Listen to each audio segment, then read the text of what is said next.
Yeah, just a quick note about ETC-MC. I avoided it and didn't make any videos on it because of the closed nature of it. It didn't look like it was something that anybody should participate in, and obviously that is turning out to be the correct choice.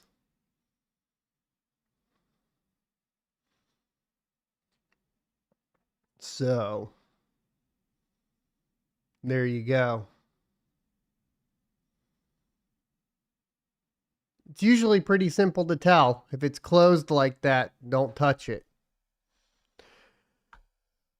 What's up, sons? Welcome to the Crypto Mining Show, your one-stop shop for all cryptocurrency news from the perspective of a cryptocurrency miner. Today, we're going to have a very heavily focused show on cryptocurrency mining, specifically GPU mining for the most part, and a lot of stuff that people have been doing with their BC-250 rigs over on sonofatech.locals.com, showing a little bit of that off. And we are going to be talking initially about the bearish momentum surrounding Bitcoin over the past couple weeks per an opinion article on CoinDesk. And then we're going to be talking about a lot of other stuff. Zilliqa's move to proof of stake. We're also going to be taking a look at Kaspa next generation, which is essentially going to be a decentralized exchange akin to what Kadena has with KDX. We're also going to be taking a look at the Lithos protocol, which is being developed by some developers over at the Ergo Foundation, and how that's supposed to decentralize proof of work mining as it pertains to, obviously, hopefully GPU mining and the Lithos token and all of that. And then we are also going to be talking about the fish hash testnet for Carlson. I'll just say I called it. It looks like Carlson's probably going to beat Ironfish to launching fish hash, which is freaking hilarious.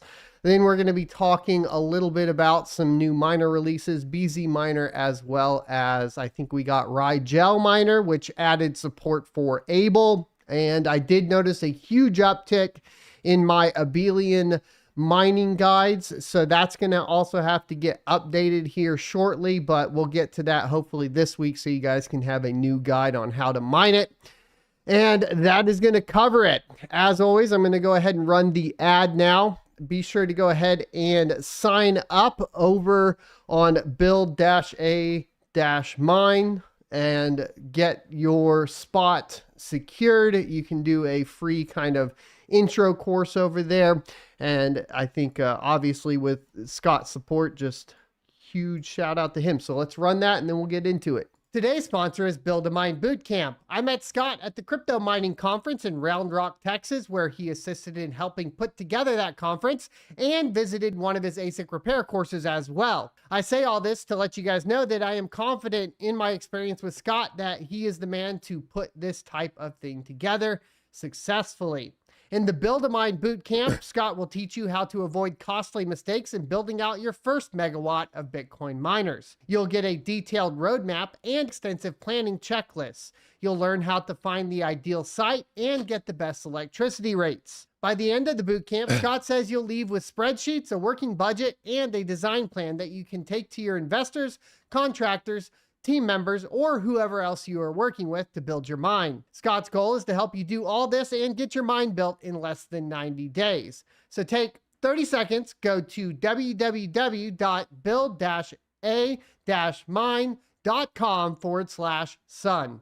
I will have the link in the description below as well as the pinned comment. Then once you're there, click the I want to attend button and you will quickly be on your way toward mining 1 Bitcoin per month. And welcome back, ladies and gentlemen. Be sure to go ahead and check that out. Let's go ahead and talk about why is everyone suddenly bearish about Bitcoin. This is an opinion piece over on CoinDesk, and the title is basically, the cryptocurrency has dipped following the most bullish event in recent crypto history, the launch of the spot Bitcoin ETFs, apparently causing a crisis in faith. Now, you guys, if you follow me on Twitter, may be aware that my opinion of this was already that nothing Nothing contradicts the current halving cycle and the Bitcoin price. And that is just the way I see it. Nothing can sway that typical pattern yet. We've been trying to see if maybe the influence of ordinals would bring parity between, of course, the base block reward and fees, which is where I think we'll see a breakout from the traditional halving cycle. But that's still way too far off for it to be consistent enough to level out the price of Bitcoin and keep it a little bit more stable. Let's go ahead and see what they say it is, because, you know, the way these people think is not, you know, as straightforward as we might think all the time. But let's go ahead and see. By nearly all metrics, spot Bitcoin ETFs have been off to a great start, and yet the launch of these much anticipated products is tanking the price of the industry's leading asset. Since January 10th, the day the U.S. Securities and Exchange Commission approved the roster of exchange traded funds, Bitcoin is down about 15%.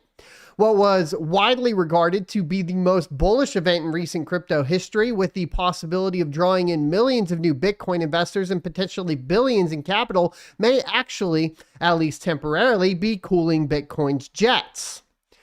This is largely due to the billions of dollars exiting GBTC, which transitioned to an ETF from a closed-ended trust, meaning investors are finally able to pull their capital out. Grayscale has seen more than $3 billion in redemptions, only some of which is flowing into other Bitcoin ETFs that charge much lower fees than GBTC's 1.5%.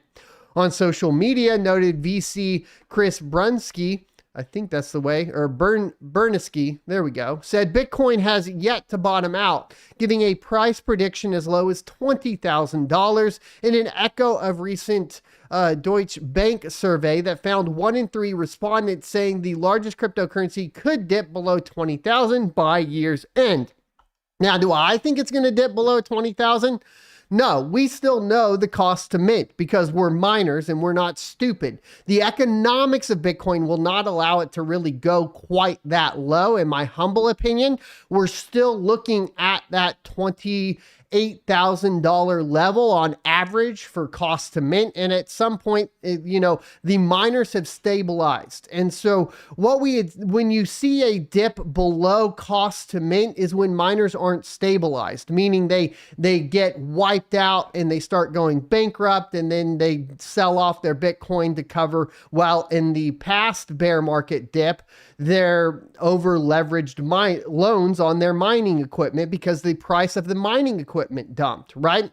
And so if we're looking at that, most miners have reconsolidated, right? And starting to rebuild. And we've seen this across the board. And so most people that are mining now, most miners are in a position where their equipment is now covered, paid off, and they're prepping up and building up before the next halving.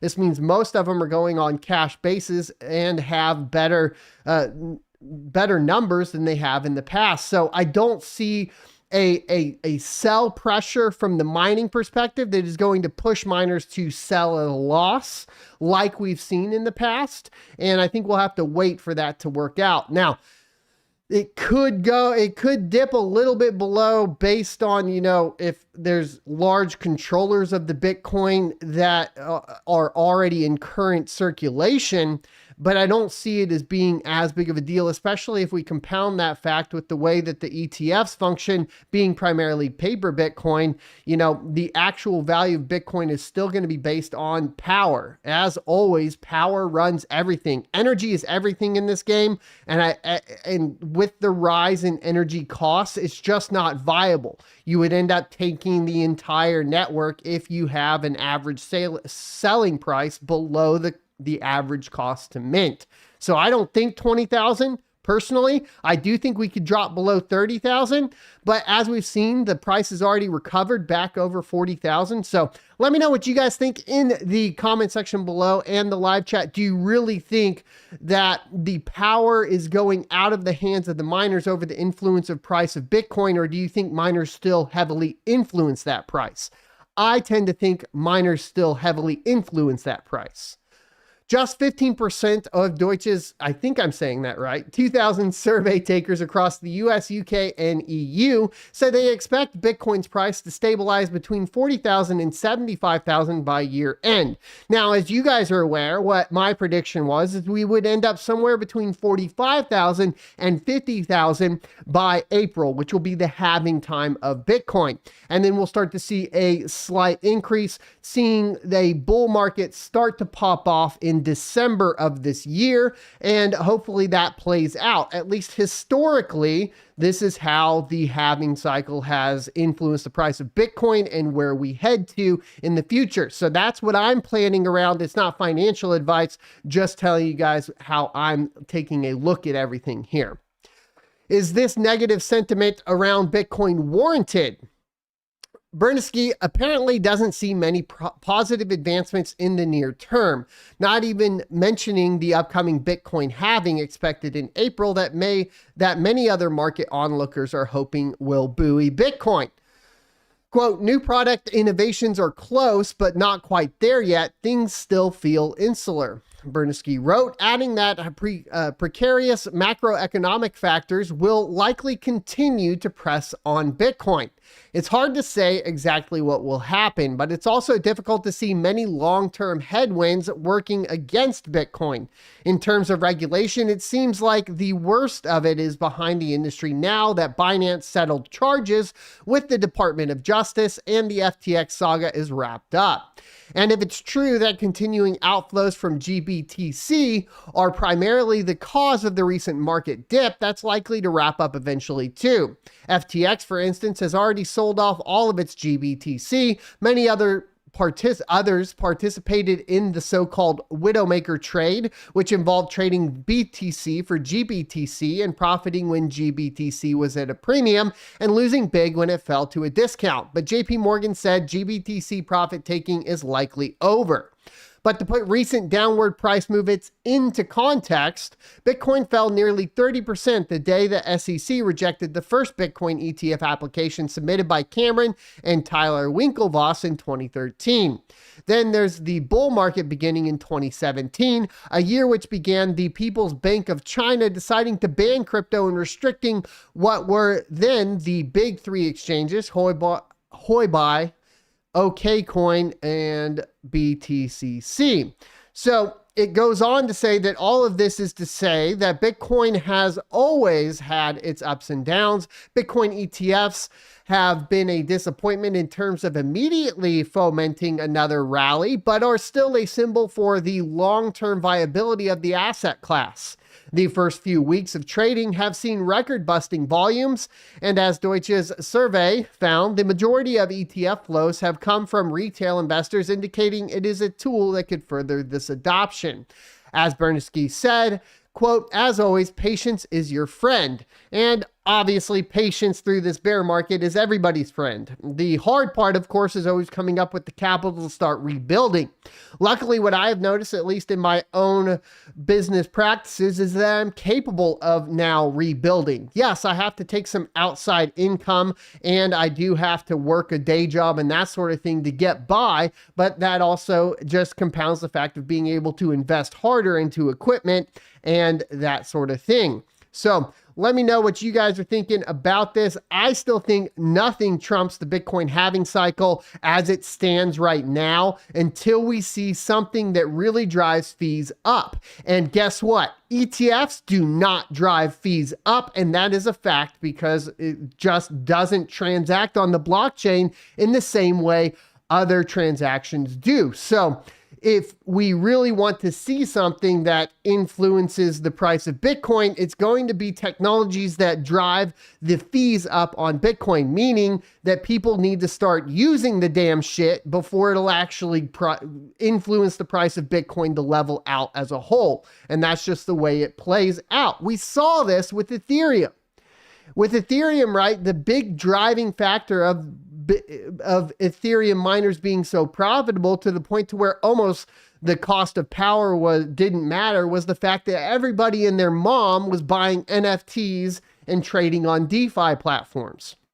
And when it comes to that, if you're looking for projects to mine in the future and what might be hefty, you want to see what these projects are doing and if they're going to influence people to drive those fees higher and higher so that basically you have a higher mining income.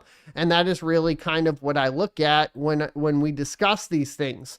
Speaking of usability, right, and interoperability and all of those types of things, Kaspa has a new project on it from Aspectron, and it is the Kaspa Next Generation, which is supposed to essentially be KDX on the Kaspa blockchain. It is going to be fully Rust compatible as for Rusty Kaspa on the peer-to-peer node for your desktop. And we do see that we have basically the wallet is functional but in development, so that's really the next move forward for that. Mobile UI and the Chrome extension. Chrome extensions are going to be massive for usability. I think, in my opinion, when we look at this type of thing, once again, going back to Ethereum as the example here, MetaMask just a huge driving factor behind the usability of being able to participate within the network and buying and selling NFTs and adding liquidity and all this type of thing. So this is going to be very important, I think, for this project in particular. The question is does it really have a standing point in comparison to all the rest of the networks that are currently out?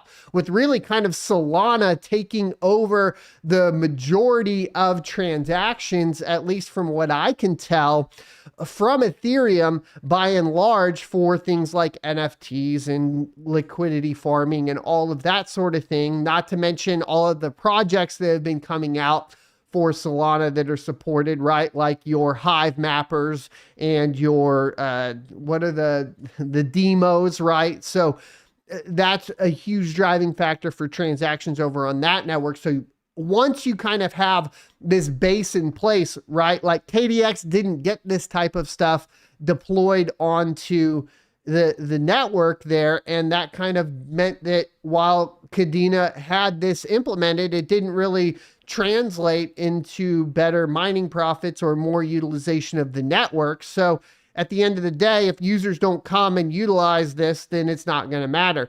I think there is some hope on the Kaspa side of things because of the amount of people that have invested in it now, meaning that they do have a lot of volume of Kaspa in general. And remember, with Kaspa, from the mining perspective, what we really need to see very, very, very quickly, quicker than any other network out, is going to be transactions. Otherwise, every miner will be a damn brick and won't be worth shit because, frankly, there's nothing to do on the Kaspa network yet. And because of the emissions being extremely quick and running out, once those emissions run out, the base block reward for Kaspa, the miners are paperweights. So this is a project that obviously needs to take off, obviously needs to be put into a position that's going to be popularized across retail investors and drive up those transaction fees on the Kaspa network for it to be viable for miners in the future. And that is really what you're going to be taking a look at here when you're discussing Kaspa. Moving on to another kind of interesting play on the proof of work side of things, we have the Lithos protocol or Lithos protocol. I'm not quite actually sure on the pronunciation of this. And it is largely driven by two developers from the Ergo platform. So keep that in mind when you're looking at this. I've been looking at their commit records in the past. The guys that are working on this, doesn't look like they have a ton of previous work on GitHub, but that doesn't mean that they don't have experience and they could be submitting commits under different accounts. So keep that in mind. If you go to their GitHub, it does look like primarily they've done a lot of stuff for Ergo in the past. But this protocol was covered on Binance Square, which is a little bullish. This came out on January 24th, 2024. It says, "Dear community members and blockchain enthusiasts, we are thrilled to announce the commencement of development for the Lithos protocol. a groundbreaking initiative aimed at revolutionizing proof-of-work mining through decentralization and trustlessness. The Lithos protocol team, in collaboration with the Ergo hack community, is embarking on a transformative journey that will reshape the landscape of mining pools. Now, why is this important? Well, mining pools have always been the dirty dogs of the mining industry, right? Like, we look at it, especially on the Bitcoin side of things, and this need for a pool service that decentralizes the network further, especially because you have a lot of dirty dealings going on in the background. We saw this especially with Ethereum too. All the MEV stuff and like off-chain dealings and so on that gave particular pools, you know, advantages over other pools. We see this on Bitcoin with ordinals and things like Luxor, and a lot of these dirty dealings that you got to pay attention to, and we need to figure out in cryptocurrency how to resolve. Will this resolve it? Not necessarily, right? But we need to at least have people working on this stuff, so it's good to see it. So here's the roadmap for it. They're going to implement the miner client, introducing the solo miner, Lithos client featuring storage rent transactions, MEV, and enhanced transaction selection. Future enhancements include Lithos emissions and pool functionality once contracts are created. Then they'll create the Lithos NISP contracts, development of NISP contracts requiring additions to Ergo's Sigma state interpreter, enabling efficient on-chain calculation of work performed by miners. And then create a Lithos rollup and emission contracts, rollup contracts serving as the layer 2 protocol for receiving NISPs from miners and evaluating them, managing the diff settings of miners and emission of the lit token to miners. So there'll be the lit token. I believe that's going to be on the Ergo chain. Correct me if I'm wrong there. So it does say that introducing a lending protocol allowing miners to borrow lit tokens and enabling individual miners to control block production via pool collateralization. And then implement decentralized sequencing. So decentralized sequencing to ensure an open and free to use protocol without reliance on specific operators, promoting full decentralization. During the recent Ergo hack event, the Lithos protocol team presented a proposal for fully decentralized collateralized mining pools. This initiative aims to bring trustlessness to mining pools, which obviously is why we're talking about this. This is huge. A significant step forward in proof-of-work mining. The Lithos protocol light paper outlines the 3 key components: NISPs, collateralization, and tokenization. Non-interactive share proofs is what NISP stands for, and that allows efficient on-chain calculation of miner shares, promoting fair rewards and providing miners with control over share difficulty and risk-reward ratios. This approach is adaptable to any proof-of-work blockchain, not limited to Ergo. So this is really also where the rubber meets the road. This can't just be for Ergo for this to be something that is innovative within the proof of work space. So it's good to see here that it can be adaptable and transferred over into other projects. What would be hilarious here? Are you guys thinking what I'm thinking? It would be hilarious if Carlson implemented this before Ergo did. Anyways, moving on from there, just a little funny there. Collateralized mining pools enable local blockchain creation, giving miners the authority to choose transactions and governance parameters. Lithos protocol incorporates a DeFi application where lenders provide collateral to miners in exchange for fees, creating a dynamic market. Now, what this may do as well, which would be really interesting, is really incentivize miners to participate on the chain more than they've been incentivized in the past. And that could be very, very good for the networks that implement this protocol, because a lot of the way miners function is obviously mine, sell, and not really participating within the network. There was a glimpse of hope with Rosenbridge to have miners participating within the network and transferring, of course, across that bridge to the ADA chain and then swapping out over there. But the fees are so damn high, too damn high, that it wasn't practical to do it unless you were just a straight up Ergo mining whale, which Ergo just doesn't lend itself to Ergo, like to mining whales in general. So it didn't make much sense. Hopefully those fees get resolved. I think they will over time,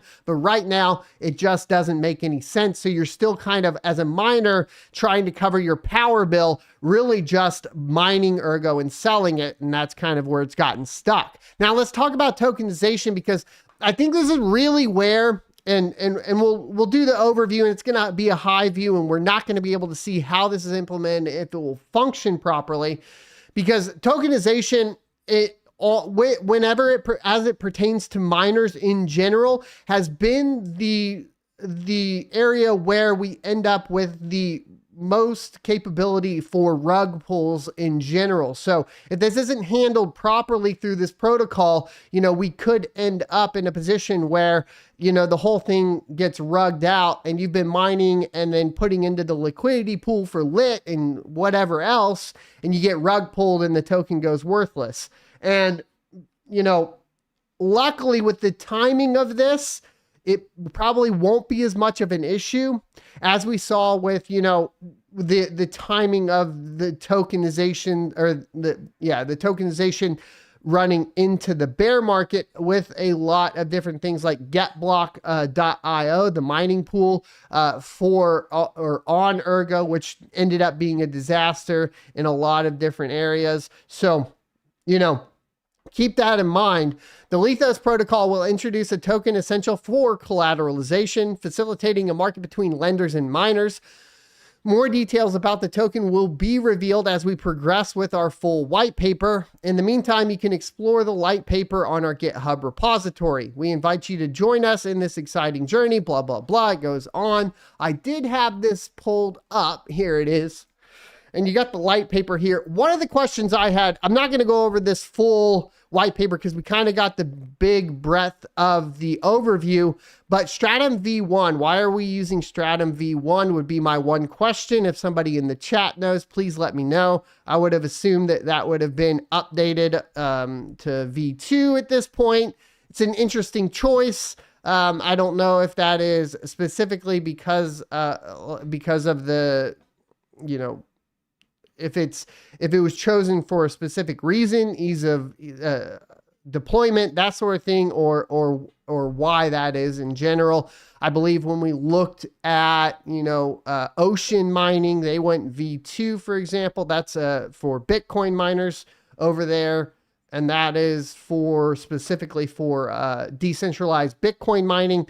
Ocean's doing really great work over there. But as you guys know, we focus on GPUs here. So, I'm not going to cover the Ocean side of things. I'm trying to make sure that I can keep up with everything that I need to keep up with, and just, I think, delving into in the past, just a little side note here, a little tangent for you guys, diving into CPU mining, FPGA mining, Asic mining, liquidity farming, all of that sort of stuff on this channel just made it to where I wasn't able to quite focus on the one thing I am good at, which is the GPU mining side of things. So I want to make sure that I'm focused on that. So one of the tokens that I will be getting rid of and not participating in will be Zilliqa, reported earlier this week by Rabid Mining, which you can check out his video. Zilliqa in 2.0 will be moving to proof of stake for their long-term plan. That has been confirmed. It was actually difficult to find a resource outside of Discord that confirmed this, but here is a reply, because Zilliqa has really been kind of keeping this quiet, which is interesting as from the public side of things perspective, as far as like on their website. If you go to their official announcement for the Zilliqa 2 overview, they do not explicitly state that it's going to transition to proof of stake. I mean, the big thing here was the big kind of tip off was the fat hot stuff consensus algorithm, but we didn't really get a lot of that. What's interesting about their enhancements in Zilliqa 2.0 is the correlation between Zilliqa 2.0 and ETH 2.0, which is kind of basically touting the same things, right? A move to proof of stake, improve scalability and sharding, which we'll see if they implement sharding, because, ETH didn't really implement sharding fully. Developer-focused design, blah, blah, blah, EVM compatibility, and there are privacy features, I think, which are going to be good. From that perspective, but you can pretty much guarantee I won't be covering Zilliqa much moving forward, because obviously they're moving out of our realm. The reply did say transition to proof of stake is part of Zilliqa 2.0 and long-term plan. We do not have a timeline to share yet. Having said that, console will not become redundant once Zilliqa is fully transitioned to proof of stake. Stay tuned. Now, transition to proof of stake can increase the price, as it does usually typically increase the demand. So you may want to pay attention to it from that perspective and kind of get your ET hash ASICs on there, or continue to dual mine or triple mine it, or whatever you're currently doing. But, you know, disappointing overall, I think, from my humble perspective. I'd like to hear your thoughts and opinions on it. Is this a good move for Zilliqa? I mean, really, at the end of the day, we always talk about kind of, especially smaller chains, their influence, like the miners' influence over the smaller chains. You know, Ethereum had a large user base, so it doesn't apply as much, right? I mean, the big complaints with that, and from my perspective on the Ethereum side, was that it didn't actually fix any of the problems that Ethereum had. But on the smaller coin side that don't have that kind of user base, install base, you end up in a position where, you know, if you get rid of the miners, you kind of get rid of your users. And I think that from the perspective of Zilliqa, they do risk that in the long run. So, you know, personally, I'm not going to save up enough to stake or anything like that. I think the selling pressure will be too high once the post proof of stake transition.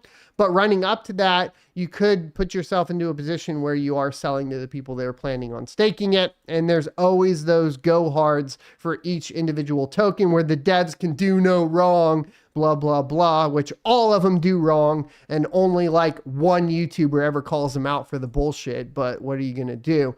Let's go ahead and talk about BC-250s.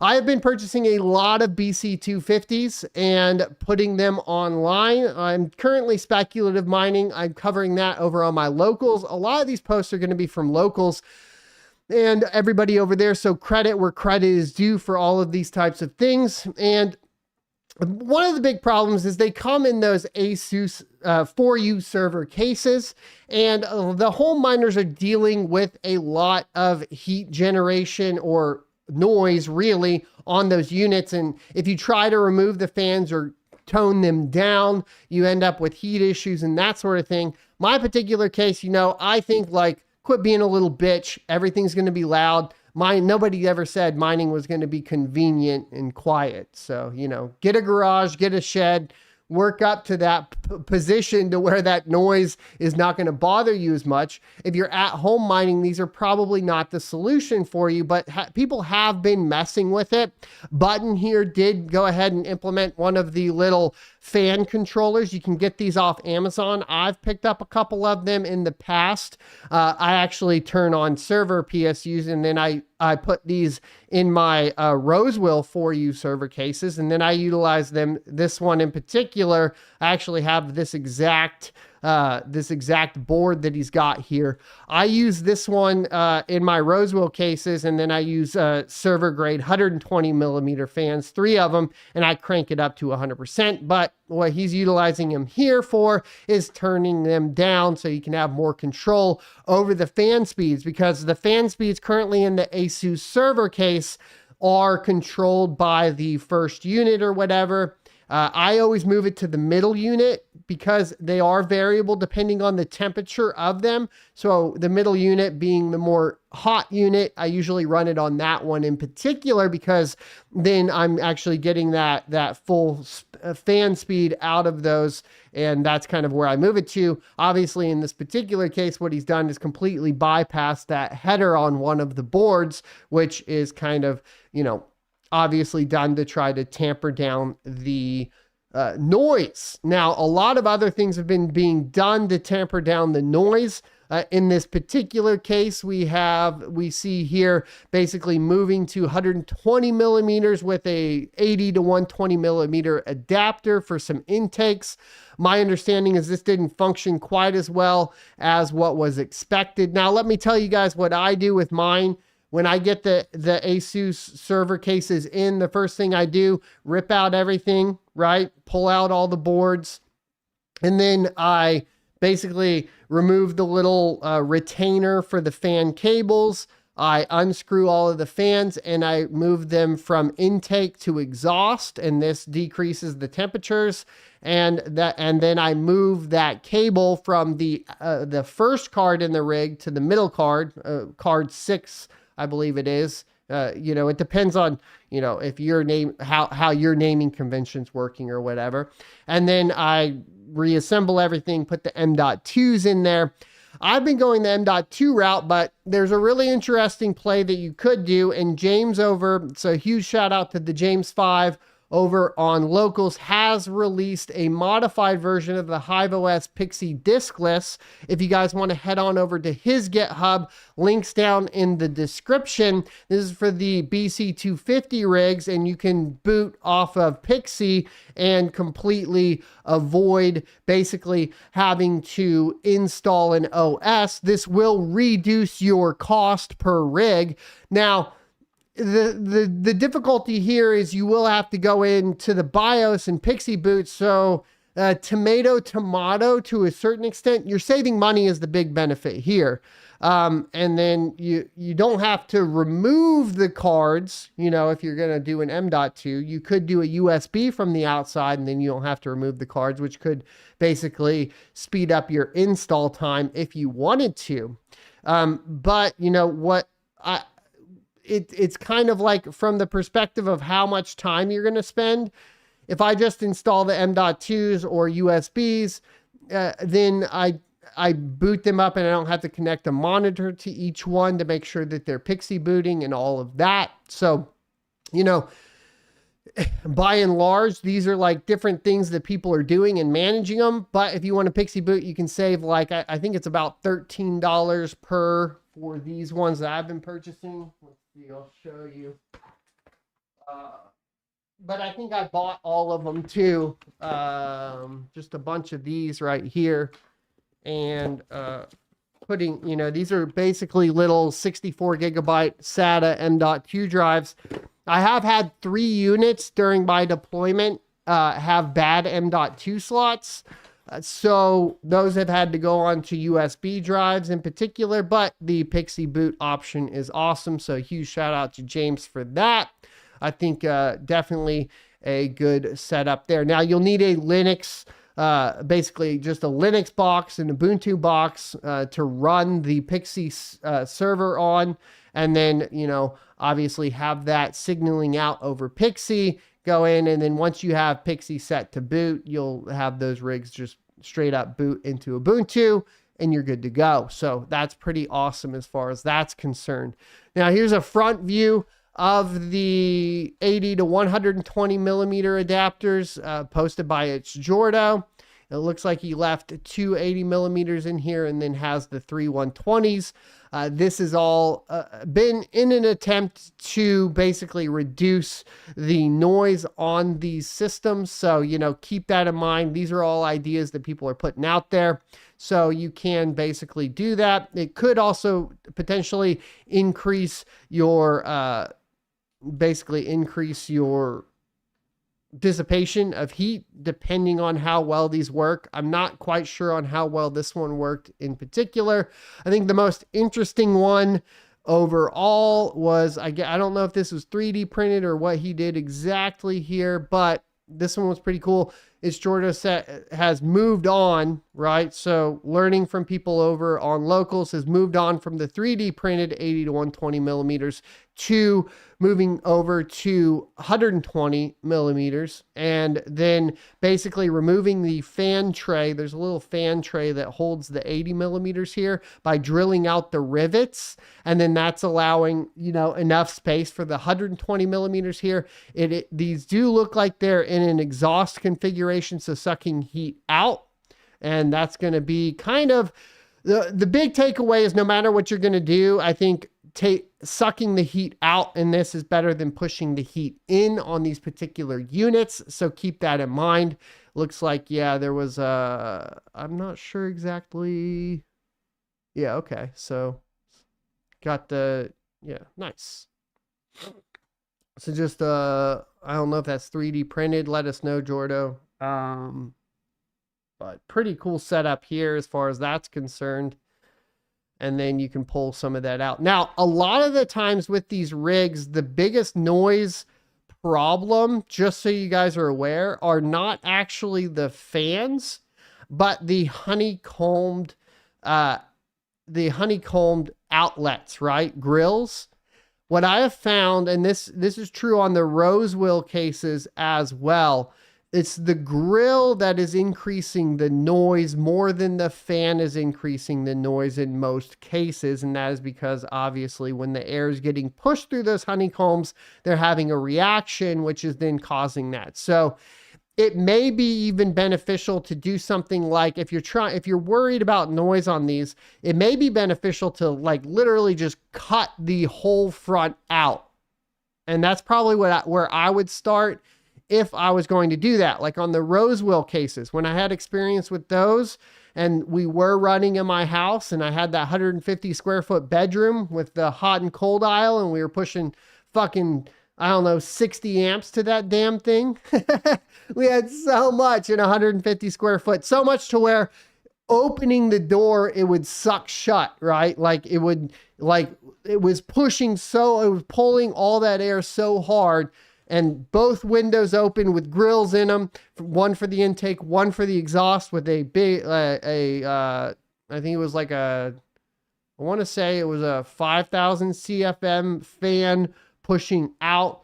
That fan was powerful enough to like literally suck the door shut. But to reduce noise, the biggest noise reduction was actually from removing the fan grills off of the fans on the rose wheel 4U server cases. And that is where the biggest benefit came from. A big problem though, if you're dealing with noise in a home environment, the fact of the matter is once you get over a certain capacity for a certain square footage, you're gonna have noise issues and you're gonna have to figure out how to deal with it. You may get one BC-250 and be able to modify it to reduce noise, but once you add 4 of them, it's gonna get to the point to where you're going to have to turn those fan speeds up no matter what. And that is really when you need to start considering how you're going to handle that in the future, because, you know, everything in this space is basically trying to plan for the future to expand further. I'm all for home mining. But if your home mining strategy is just going to be, I'm only going to home mine and I'm going to have one open air rig, you're not going to be successful in mining on the long term. Your plan should always be pushing towards trying to expand. The reason you start out as a home miner is that you are going to have the intention of expanding that. It's just like any other investment. You don't buy one Airbnb property. You buy one with the intention of buying a second and then buying a third and a fourth, and you could get that compounding factor. And that is the way mining is. Mining is the most purest, easiest form of adapting that mindset of generating revenue, and it's slowly increasing your asset value to the point to where you don't have to rely right on like a day job in general. And then there's obviously, if we get into that further, there's a lot more that you could get into as far as like planning out around the halving cycles and so on too. But this is really what you need to be thinking about for the future. So while I do like seeing all this stuff because it's really cool, you are also spending a lot of time on this, and you need to start spending a little bit more time on figuring out how you're going to solve that in the long run, because once you get to a certain capacity, there's nothing you're going to be able to do about noise, right? You'll want the noise, trust me, because you're going to want to be pushing that heat out as quickly as possible, and that's going to get loud.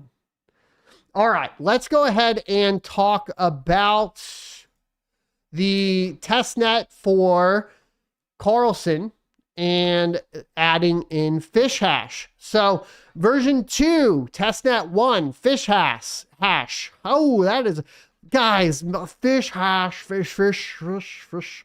I wish it was called iron hash or anything other than fish hash, because it's very difficult to say in YouTube videos. It also makes you feel completely stupid for even considering mining it, in my humble opinion, but whatever, is what it is. This release is intended to be used only in testnet to verify new mining algorithm based on fish hash. Please don't try to use it on the mainnet, so just a heads up as far as that's concerned. Our goal is to thoroughly evaluate Carlson Hash v2's fish hash performance and security. We invite blockchain enthusiasts, developers, and experts to join us in this open testnet and help us gather crucial data and insights. So you can go test this. I will probably be trying to get to test this, but I have a feeling it's going to launch before I even have a chance to test it, because I have like 20 GPUs over here that we're testing, and it's right now with my time commitments, I'm basically only getting one done every 2 weeks. I got to figure out a way to get this done a little quicker. Trying to figure out how to work smarter, not harder. Don't worry, I'm trying to get that all figured out, but I can't compromise the integrity of the data and the quality of the content for rushing through testing each individual GPU. So I do want to test this. I just don't know that I'm going to have the time to really get to testing it necessarily. But it will get rolled into our test suite, I think, at this point, so that we can add it in and start getting our fish hash algorithm numbers as we move forward, so that if this does launch and becomes a popularized algorithm for mining, it'll go towards that.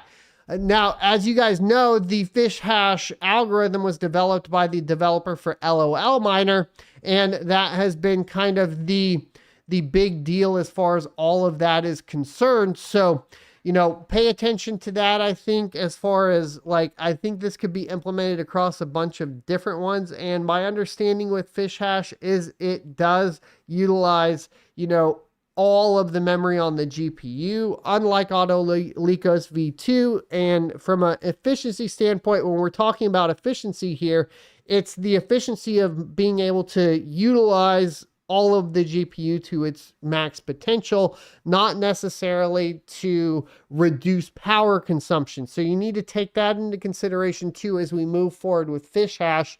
It's probably going to be a little unique from that perspective. And then once again, your farm's probably going to get loud with fish hash. I have a feeling that we're going to be talking about basically more power numbers akin to like ProgPal in general, which, like, if you guys watched the 7900 XTX video, and I've had this experience with ProgPal across like basically every time, is that your efficiency numbers with overclocking don't improve that much, primarily due to the factor of ProgPal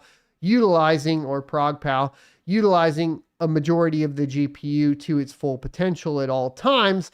The problem for miners that brings into the fold has always been the fact that it winds up running extremely hot, and in the southern hemisphere during the summer, it can be a pain, a PETA to get those things cooled.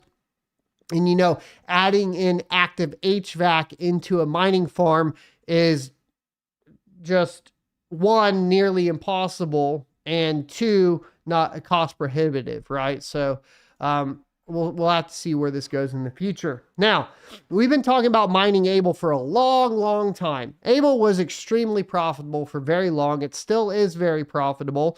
I do have the how to mines on that in particular. I think when we initially were mining it over on locals, it was so profitable, it was insane, right? Like you were able to get like up to $10 per 100 mega hash for a while. And we found that, and that definitely brought everybody's Q4 for their mining farm through the roof. It definitely gave a breath of fresh air into it, and that was really nice. Now it's come down to like $1.50 per 100 mega hash. So it's definitely come down a lot, but it is still very profitable. And people are starting to take notice. Not only on my YouTube videos am I noticing a huge uptick in how to mine Abelian, but we're also starting to see mining developers add support for it. Case in point, Rigel version 1.14.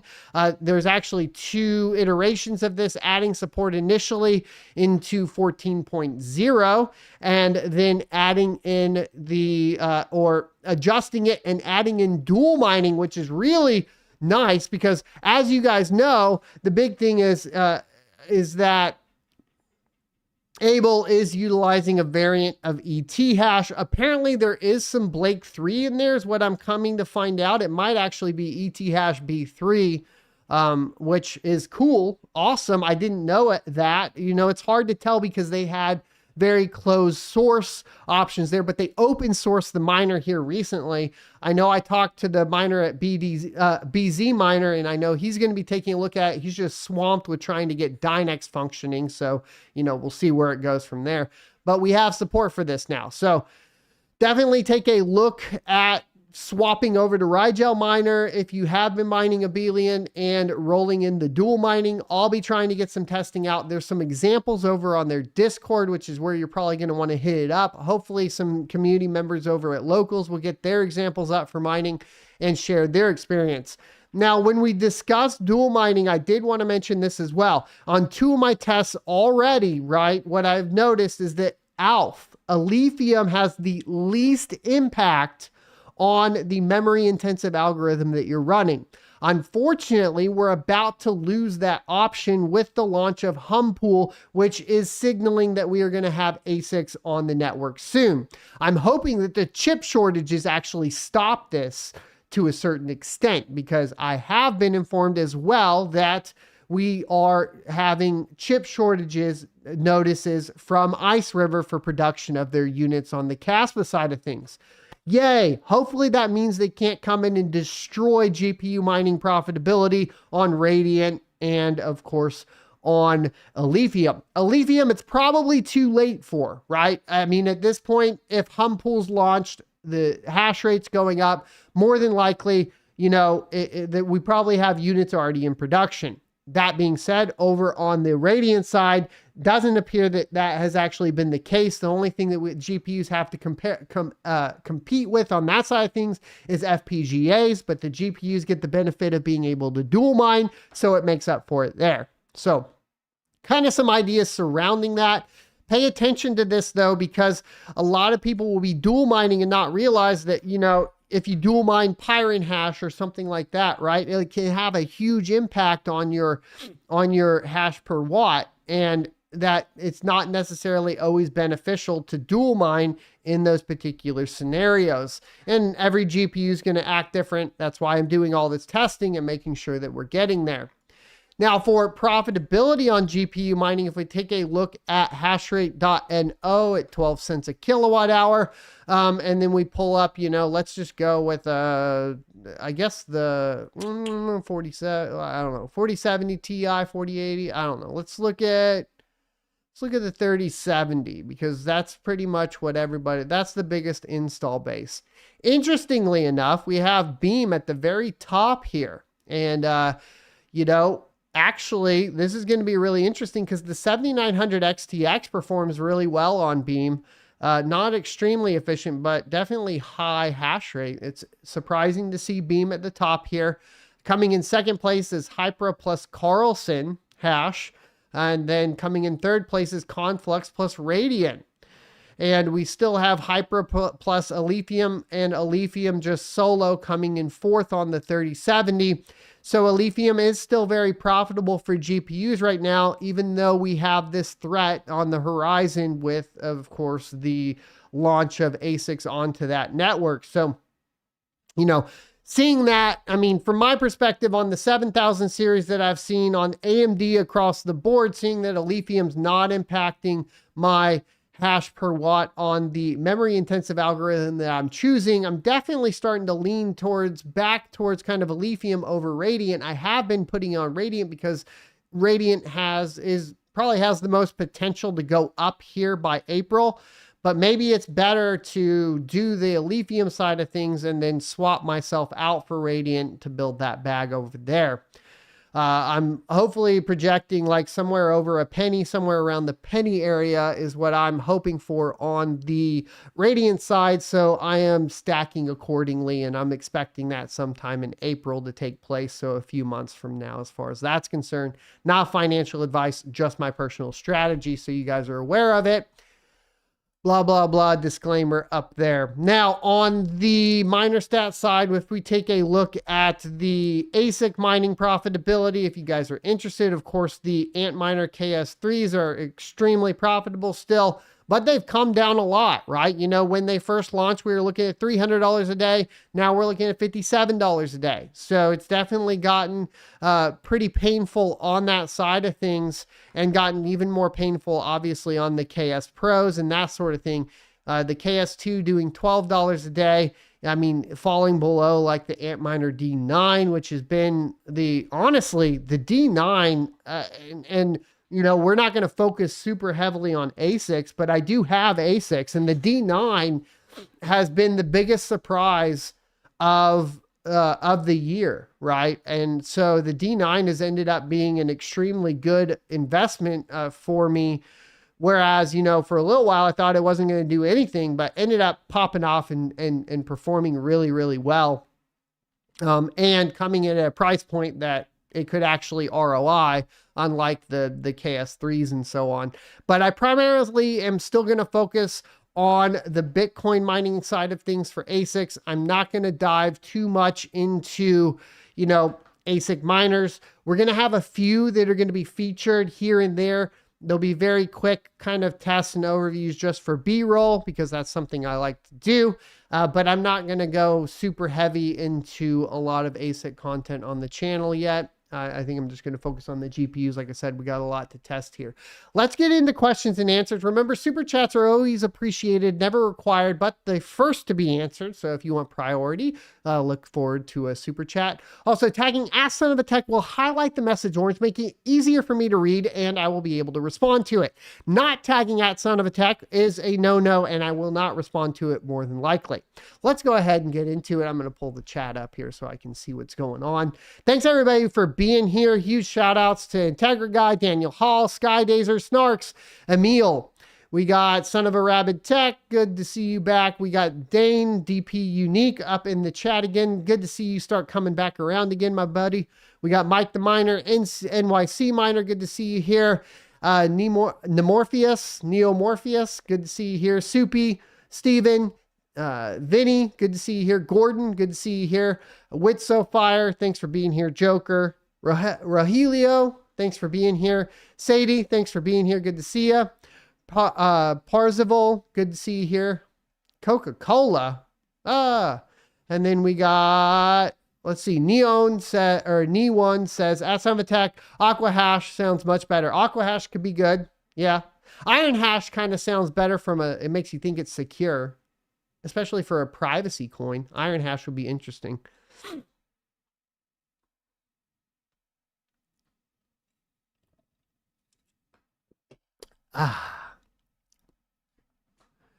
What's going on, Babel? You're coming in at the end of the show. You can rewind later. We're on the Q&A part of things.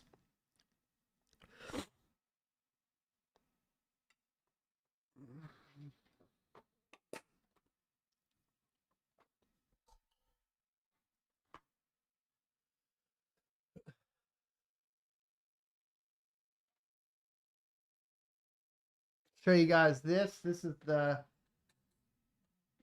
test bench. I built this out. I did a short on it. You can check it out. That's what we're using to test the miners and get accurate power readings. You can just slot it right here. It's got these little screws up here. I kind of hold it, unfortunately.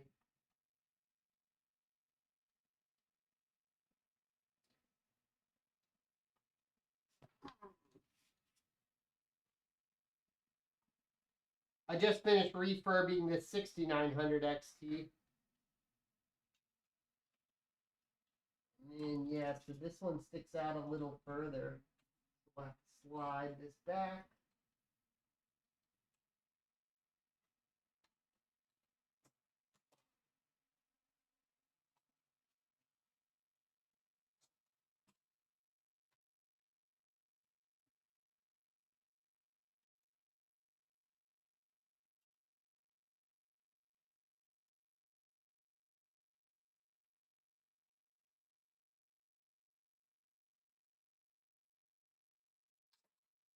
Ah, dropping stuff.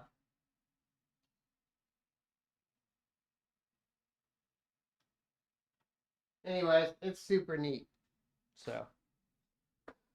Oh, Gordon says, all right, son of a tech, are you bullish or bearish on Kaspa? I'm bearish on the mining side of things. You know, I think that, like I said, looking at, we talked about that. I think if you want the full opinion, you know, go watch earlier in the video. We need to see transactions on the network, right? To really make up, to make it, you know, good for essentially mining in the future. Babel says, that's time attack really thinking about pulling the trigger on 10-pack of BC-250s. It's up to you, my man. I only have 6 right now. I mean, obviously, the big problem with the BC-250 is that you get 10 of them. You got to have 120 ports, you know? If you're going to buy switches brand new, you're going to spend, you know, a 48 port is going to be, you know, at the cheap end, still like $200. I would recommend like eBay and like salvage auctions, that sort of thing. Or, you know, I get a lot of mine decommed, you know, so I have a bunch of Cisco's 48 ports, 3650s. But, you know, I'm unique from that perspective that I've been working in IT enough that I can get those from decoms, and that's kind of how I do it. But, you know, that's the big problem with the BC-250s is going to be that, right? Plus, if you got that, let me calculate that out. So BC-250s, 2400 watts times 10. That's 24,000 watts on 220. That's going to be, you're going to need 110 amps. So make sure you also got the power to handle that as well.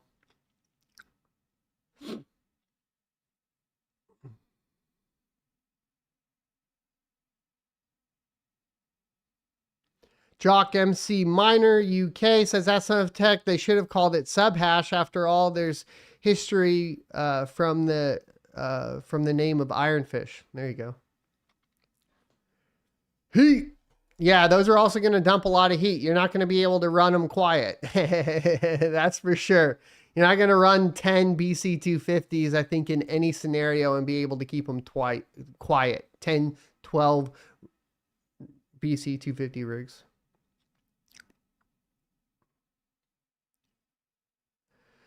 Mining fact on GPU. I haven't really gotten into it yet. You know, I got my early bag with the CPUs, and I've kind of just, I'm back on spec mines, man. You know, other spec mines. Kind of done with that spec mine due to the how difficult it's gotten.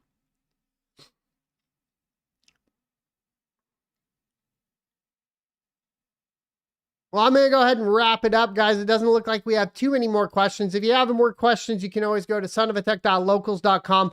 By the way, today we're featuring the Kilowatt Killer shirt. You can check below the video to purchase your own version of the Kilowatt Killer shirt. And go ahead and tag me at sonofatech on Twitter and take a picture with it. That'd be cool. We also still have the I Mind with the Bears shirt down below and all of that. So definitely check it all out.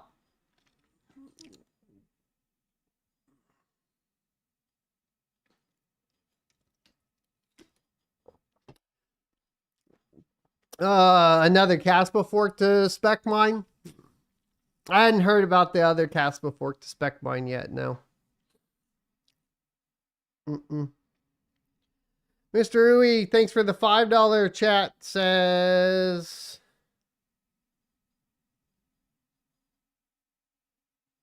something crazy. Is that a song or something? You sound like Kanye over here, dude.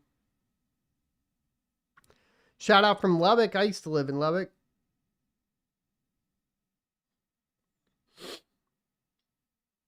I do like Lubbock. What are the rates in Lubbock right now?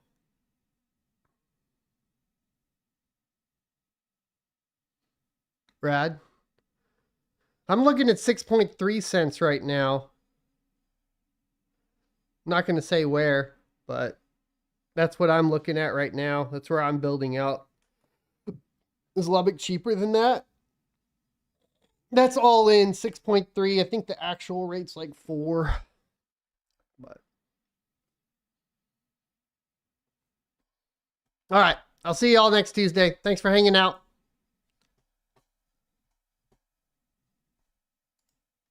Let's see. There. Ah.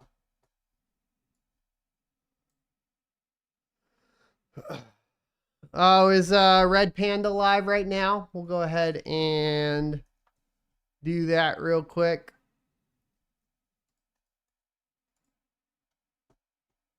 Yeah. I didn't know he was going live when I always go live on Sundays. Let's go ahead and get over to Red Panda Mining, guys. Tell them I sent you. And I'll see you guys next Tuesday.